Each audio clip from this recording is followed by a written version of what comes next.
Welcome to This Day in Europe, where the European Union has moved a step closer to finalizing a trade deal with Washington, hoping to avoid a fresh tariff escalation from U.S. President Donald Trump.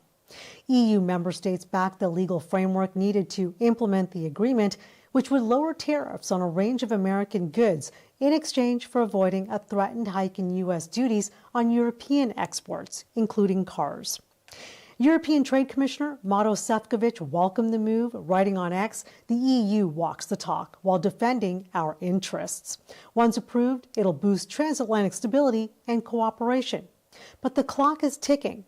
Trump has warned that if the deal is not fully finalized by July 4th, the U.S. could impose higher tariffs, raising the risk of a damaging transatlantic trade fight.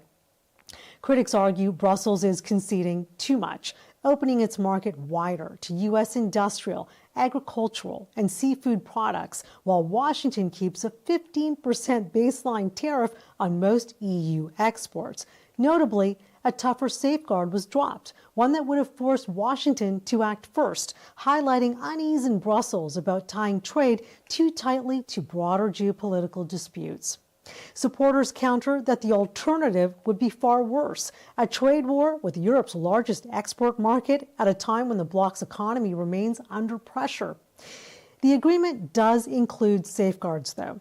Brussels can suspend the deal if Washington fails to uphold its commitments, and unless renewed, the arrangement expires in 2029.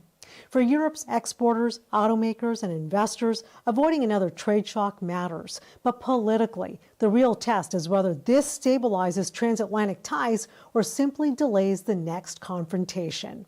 For A News, I'm Anita Sharma in Arnhem, Netherlands.